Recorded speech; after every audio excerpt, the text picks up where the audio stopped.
Well, let us begin with a prayer for teacher and student. Om Sahana Bhavatu Sahanau Bhunatu Saha Viryam Karavavahai Tejasvinavaditam Astu Ma Vidvishavahai. Om Shanti Shanti Shanti. May that one protect us both. May that one nourish us both. May we work together with great energy and vigor. May our study be illumined. May we not unnecessarily cover with each other. Peace, peace, peace beyond all. Well, usually we have a question and answer session today, and so I might continue that. But of course, as you all know, today is the birthday celebration of Swami Brahmananda, who was the spiritual son of Sri Ramakrishna. As we know, Ramakrishna didn't have any biological children, but he would have immediately recognized the speciality of certain of his young boys or disciples that came to him, seeing in them a future band of monastics that could drive his Renaissance message forward. And so the first, the great son was Rakal, Swami Brahmananda. It is said that those who knew Sri Ramakrishna would often look at the figure of Swami Brahmananda walking and think it was the master, Ramakrishna. And so we see there an eternal companion. Now, the eternal companion is really the name of Swami Brahmananda's biographical book by Swami Brahmananda. And why is that title there? It's because Sri Ramakrishna recognized in Rakal or Swami Brahmananda that there was a companion to Sri Krishna, and that Swami Brahmananda would have been one of the shepherd boys or companions of Sri Krishna. And according to the Vaishnava theory of incarnations, divine incarnations, the cosmic balancing power becomes born from age to age, wherever there is a need, out of pure compassion to uplift the whole of humanity for the next few hundreds to thousands of years. And so it is very touching to see how this gets registered. It gets registered in a number of different ways. And the great benefit of studying a life such as that of Swami Brahmananda is that we get from it an insight of a model, an ideal, some being who is human and yet in some way has attained through practice and through divine grace a level of attainment which is the envy of all the spiritual aspirants that we know of. In an off-guarded moment, it's recorded that somebody went into Maharaj, as we might call him in the future now, and saw him gracefully dancing. And such a high spiritual mood he found himself in. And this is very characteristic of this Raj Maharaj. In his youth, we can see, well, in his youth, we can see some special qualities. But of course, in his encounter with Ramakrishna, we can see a level of anger, petulance. We can see a human side of things. And this is always gratifying because it means that we realize we're all human. There's a human level to us, and that becoming spiritual is something of a misnomer. We are already that. Our nature is already spiritual. But our identification with our human body and mind leads us to an individual way of looking at the world and struggling as it is, and then progressively moving toward the spiritual path. So it is a wonderful thing to admit that we are not perfect. We are also subject to moments of petulance, moments of anger, and so on and so forth. And there was one incident, of course, which illustrates this. So while the master was still with all the disciples there at Dakshinaswar, the young disciples lived in an atmosphere with him, of course, of continual joy and festivity.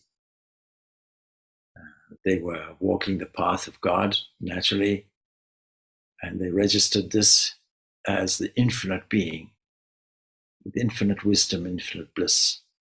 So they were able to taste the delight of their master's presence continuously. Now we may say that that's unique, and therefore a unique result took place with him. That could be our understanding and interpretation. But actually, a close examination will tell us that we are all living with God. We're all living with divine presence. It's just that we seldom register it. And so one of the teachings of Swami Brahmananda, Raj Maharaj, was that we should always try to think of God, always. So they would have tasted the delight of the Master's presence, and none of the anxieties of the world, nor its pleasures and excitement, was able to touch their hearts as a result. They live in union with Brahman and spread the joy of Brahman all around you. And this, of course, was the truth that the disciples had learned. And in the Christian gospel, according to St. Matthew, we also read, and Jesus said unto them, can the children of the bride chamber mourn as long as the bridegroom is with them? And of course, the prophetic words, but the days will come when the bridegroom shall be taken away from them, and they shall fast. And this was an indication that the removal of this divine presence will create a number of reactions. Naturally, there'll be mourning, until there's a realization, no, Ram Krishna is actually always present.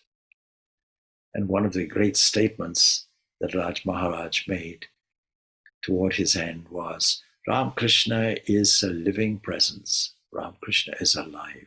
Ram Krishna is truly existent and truly here. Once when Rakal, as he was then, was massaging Sri Ramakrishna with oil, he begged the master to grant him the power of transcendental vision. And the temptation in spiritual life is always to look for a shortcut. Can you not just give me a transcendental vision? Why do I have to go through all this process? And when Rakal persisted, then the master suddenly turned and spoke to him very harshly. And Rakal felt hurt and angry, and he smashed the bottle of oil on the ground and ran away. But as he reached the gate of the temple, his feet suddenly seemed paralyzed. He couldn't move another step. And so helplessly, he sat down on the road. He didn't know what to do. And in the meanwhile, Ramakrishna sent his nephew, Ramlal, to find Rakal and calm his anger. And Ramlal fetched Rakal, who slowly returned to the master's presence.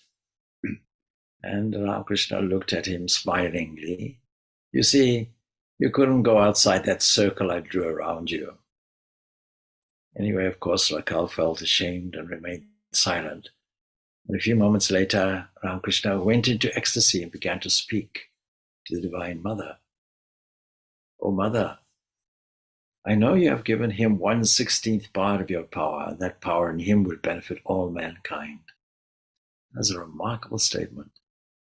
That all of these great immediate companions and disciples of Ramakrishna had only 1/16th of Ramakrishna's power, and yet that was sufficient to transform the whole world collectively. And so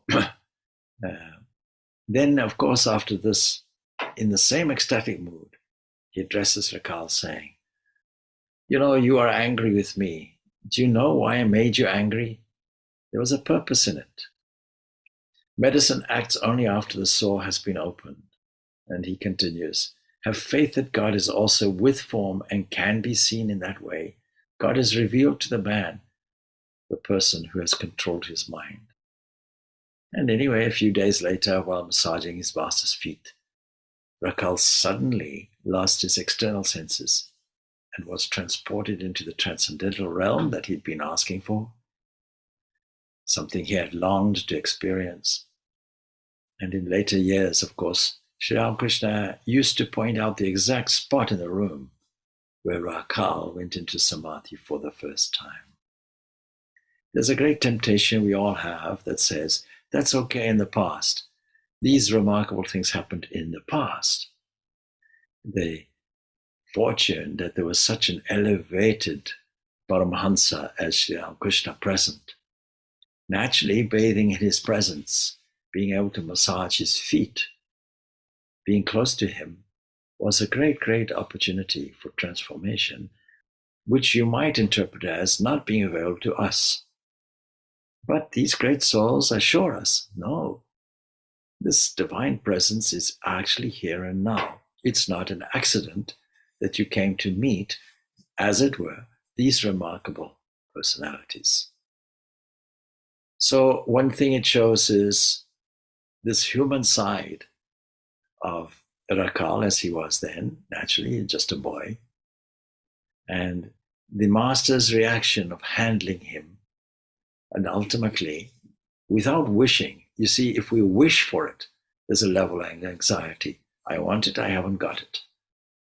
But in a relaxed mood, just being content to be in the present moment, massaging the master's feet, and we all have the opportunity to do this in our own way, then immediately this letting go attitude gives us the transcendental vision, in this case, that was desired. One of the dialogues with Raj Maharaj goes like this.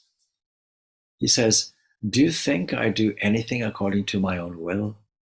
The devotees insist upon fixing some date for my going to this place or that place. So to avoid constant pestering, I fix a tentative date. But you see, it's a tentative date. But I don't move or do anything until I know the will of the Lord. And then he was asked, do you mean to say, says the questioner, that you are always guided by the will of God? And Maharaj says, yes, myself. Well, Maharaj, I too may think or feel that I'm doing the will of God when actually I'm only following my own inclinations and attributing them to God's will. Isn't that what you're also doing? And Maharaj answers, no, my child, it's just not the same. Sri Ramakrishna had seen Rakal dancing with Sri Krishna on a mystic lotus shortly before the boy's first visit to Dakshinaswar. He had a vision like that. Only a few intimate disciples knew of this vision. And Sri Ramakrishna had warned them never to reveal it to Maharaj, explaining that if he realized his true nature as the eternal companion of Krishna, he would leave his mortal body. And the secret had therefore been very carefully guarded. Now in March 1922, Maharaj went to Calcutta to stay for a while at the home of Balaram. Balaram himself had already actually passed away, but his whole family were present. Now, amongst that, we find conversations with Ramlal Dada, who began to sing songs about Krishna and the shepherds and the shepherdesses of Vrindavan. And at first, everyone was very happy as Ramlal mimicked the gestures of the shepherdesses, making his audience laugh. Suddenly, Maharaj, who had also been enjoying the fun, became very serious. And Ramlal Dada was singing, come back, O Krishna, come back to Vrindavan. come and reign in the hearts of your beloved shepherds and shepherdesses.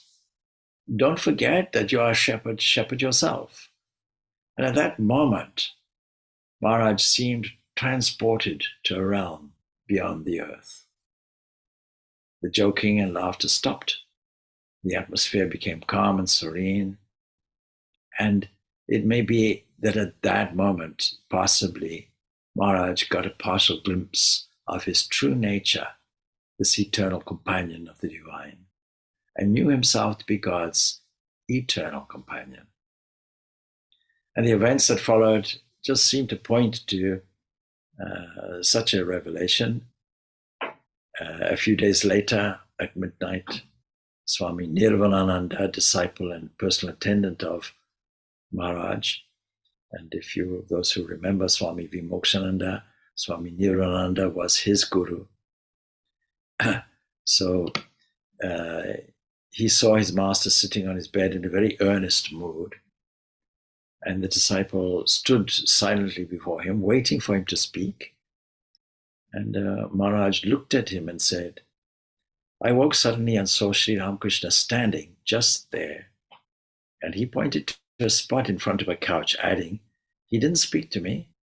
He stood there silently for a while and then disappeared. I don't understand it." And after a few moments, Maharaj continued in a low, earnest voice, "I can't give my mind to the things of this world any longer. It wants to take complete refuge in him and him alone. It's a great sign that he's ready to be absorbed into the divine." So shortly after this, the birthday of Ramakrishna was celebrated. Maharaj stayed at the Belur Mutt for the occasion, and he returned to Balaram's house in Calcutta.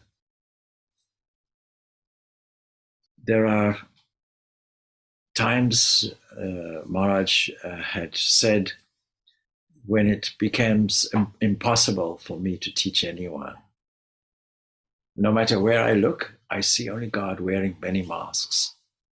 What a wonderful, wonderful outlook, one that we ourselves can adopt.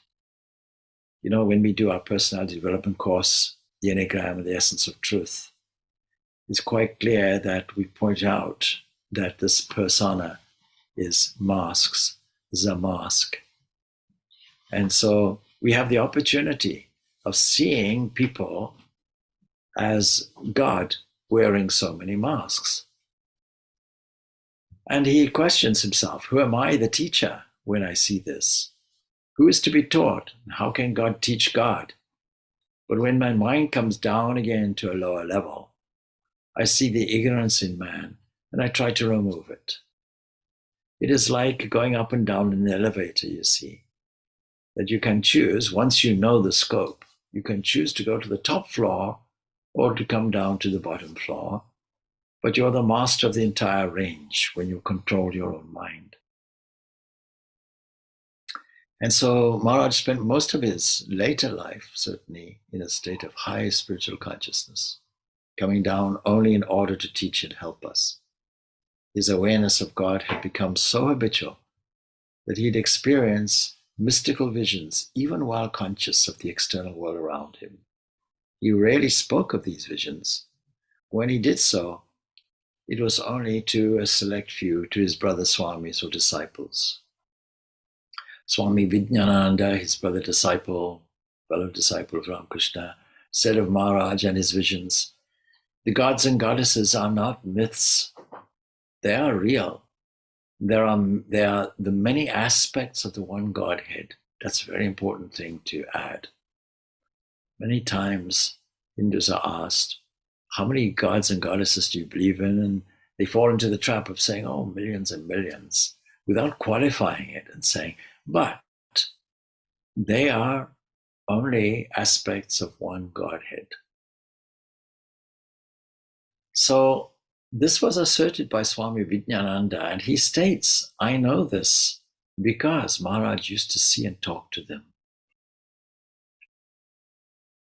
So the most poignant evidence, really, of this special relationship, this companionship that is contained in this book, The Eternal Companion, from which I'm referring, by the way, is the last days of Maharaj's time on this earth. It is a glorious thing.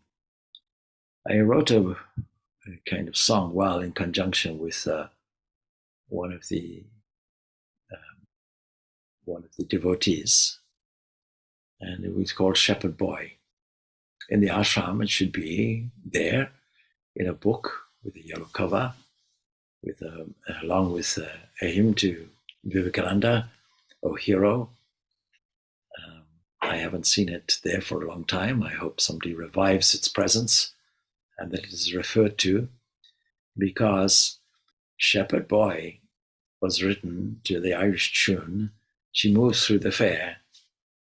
And there are some beautiful Irish singers who sing this, recalling the very last moments of Raj Maharaja's life. It is worthwhile recalling these events. I'm going to do it from this book, The Eternal Companion. So I mentioned that shortly after this, dialogue with, or this episode at Balaram's house, the birthday of Ramakrishna was celebrated. Maharaj stayed at the Belo Math for the occasion. Then he returns to Balaram's house. And 2 days later, he has a slight attack of cholera, but he recovers within a week. But the illness has left him feeble, and was followed, of course, by diabetes, and that took a serious turn. Many doctors came to treat him, one of whom wore the religious mark on his forehead. The doctor said, Maharaj, the Lord Shiva, whose symbol you wear on your forehead, is the only reality. Everything else is unreal. Now, we have to understand this is a statement not from a philosophical text, but this is a statement from his own experience. And clearly, when somebody talks like this from his own experience, you can really register this is from his own experience. Please try to, so the devotee asks, Maharaj, are you suffering very greatly? He says, please try to realize that in my condition, I have to bear all physical suffering patiently and without complaint. This is a wonderful mark of a highly developed soul, that you endure suffering without complaint. And he says, and his face lit up with the divine radiance. The pain seemed to have melted away, and he lost eternal consciousness and became absorbed in meditation. When the mind gets extracted from the physical, then the physical pain, of course, goes away. About 9 o'clock that same evening, he places his hand on Swami Nirvananda and says, don't grieve, you have served me well. You shall be merged in God and reach knowledge of Brahman. I give you my blessing that you may attain this. Then he calls all his disciples and devotees who were present to his side, and for each he had a blessing and an affectionate word. Ah, my children, he said tenderly, never forget God, and you will realize the highest good. Do not sorrow, I shall be with you always. This is the promise of the Guru. The Guru will be with you always. But you see, his last words, all for his students, all for his disciples, all for his devotees. And the amount of affection that he gives them, tenderly he's saying. But in that one statement, he's giving us the most precious formula we could have. Never forget God, never forget the divine, and you will realize the highest good. That's it. That's the only formula we need. And don't sorrow. There's no need for grieving, because I am always with you. We can take it. The divine is always with you. When you think of God, and when you remember God, constant remembrance, practicing the presence of God in the language of Brother Lawrence, then that God is always with you.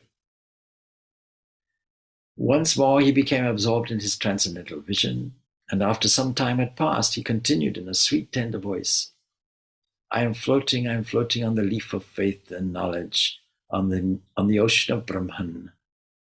Then suddenly he exclaimed, ah, the feet of Sri Ramakrishna. I know them. Viveka, my brother Vivekananda, Brahmananda, Yogananda, of course, all these have passed away. Thus, with his divine sight, he recognized the brother disciples who had already passed away. He was living in that transcendental realm where he had lived throughout his life, but now he no longer conceals the fact.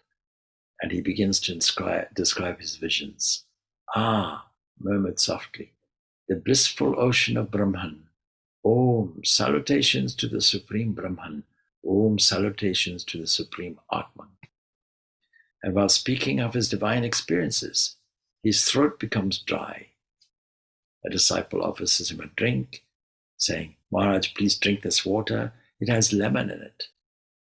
The mind doesn't want to come down from Brahman, says Maharaj slowly.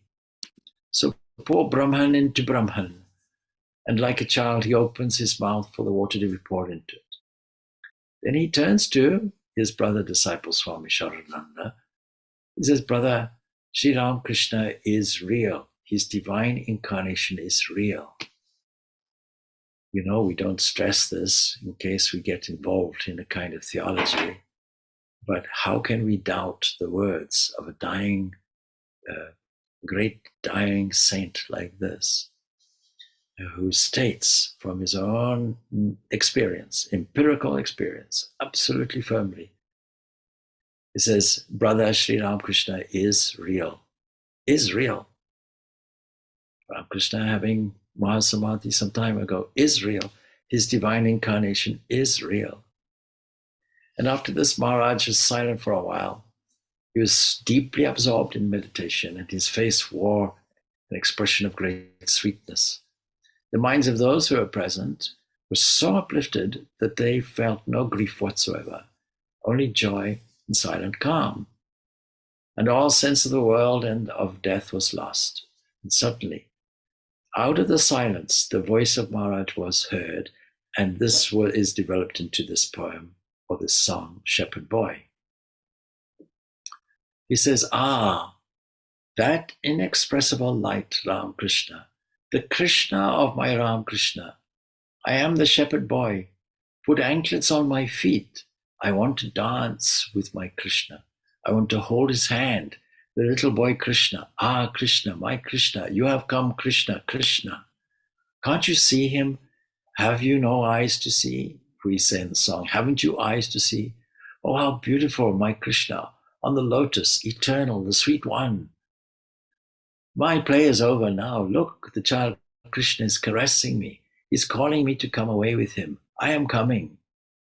The tenderness and heavenly compassion that fills his heart were expressed in every word he utters. And the whole atmosphere of the large hall where he was lying seemed to vibrate with this emotion. No one can describe the extraordinary sense of holiness which was created by his presence. Everyone knew that the fateful hour was approaching and that Maharaj was taking his final leave. And during the early hours of the morning, he remains silent for some time and falls into a slumber. And at 7 o'clock, he wakes up and was again possessed by this high spiritual mood. He calls a few disciples who had just arrived, but who had not been present the previous night. And to each one, he gives his blessing, bestowing comfort and fearlessness. And 2 more days passed after this, and another night came. And by this time, life was despaired of. And of course, the gloom falls upon everyone. His physical condition grows worse and worse. But the doctors are amazed that he had not passed into a coma days before, as is usual with this kind of illness that he has. And so great was the power of and spirituality of his mind, so completely was it freed from the meshes of physical matter, that it remains completely unaffected by the condition of his suffering body. And he maintains perfect consciousness right up to the moment or the last moment of his life. And so as that last evening fades into night, his chest suddenly heaves. It was as if a great wave of breath passed up the body to the throat, and his half eyes closed. his half-closed eyes opened, and he gazes into the distance, his eyes shining with a brilliance and unspeakable beauty. Now, I don't know if any of you have seen many of the actual photographs of Raj Maharaj, and he always seems in this state of distance, his often his eyes half open, half closed. And he has this regal appearance about him, this commanding presence that made him a practical, good administrator, a wise person, a person of few words when it comes to, making those kinds of administrative decisions, or indeed in terms of spiritual life. And yet, always his mind connected with his beloved Ramakrishna, and identifying Ramakrishna with his Krishna. And he had been the companion there, and so remains, according, the title of this book, the eternal companion. So on April 10th, 1922, he leaves his body, and we have to leave the scene with his eyes shining with a brilliance and unspeakable beauty.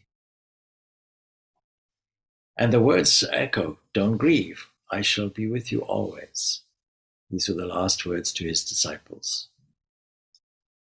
So this is why we think of this aspect, this eternal companion, on this very special day, this birth celebration of Swami Brahmananda.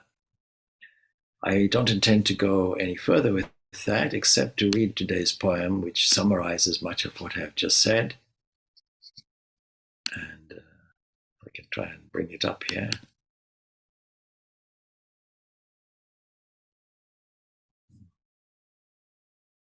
Well, I can't easily bring it up, so I'm going to make this interactive and ask one of you to read, and I might interject just to make a commentary on. So one of you can bring up this today's thought. So this is why I write here, who thus dances holding hand? Eternal companion of Vrindavan, completely signed up to form. Without love, the heart's forlorn. Completely signed up to form. That is God with form. And I have to make this comment. When he was studying under the master, and he went and prostrated before the Mother Kali, it was Naran, Swami Vivekananda, who completely criticized him and saying, this is not our way in the Brahma Samaj. And of course, at a much later time, he saw the wisdom of it.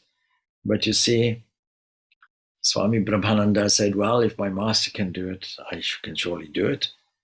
And so this is he was purely, completely signed up to form and the formless both. He who sees son has father seen. This means that, you see, when people saw Swami Brahmananda, they actually saw Ramakrishna. And Swami Vivekananda acknowledged this. And he had traits of mystic and a king, both. What a wonderful combination. Many of the rishis had these particular characteristics, particularly those who are involved in the Upanishads. They were both mystics and royalty. Take, for example, King Janaka. Brotherhood led and convoked. He led his brotherhood. He was the first president of the Ramakrishna order. Visions abound in trances soaked.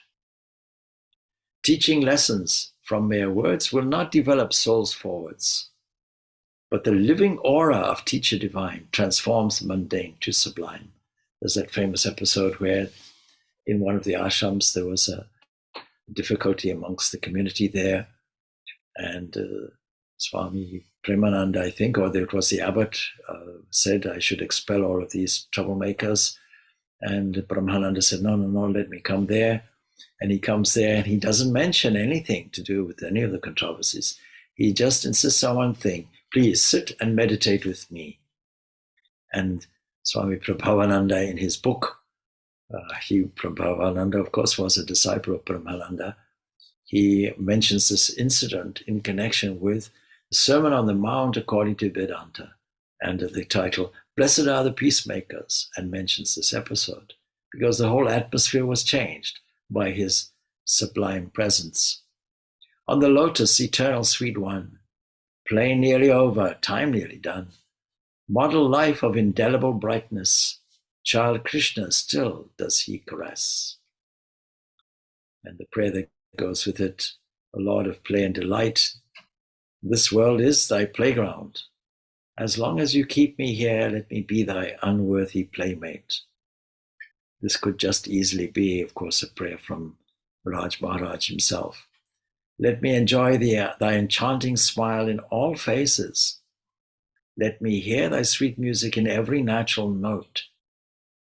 Thanks and praise to thee that you have brought me up in the shadows of the great.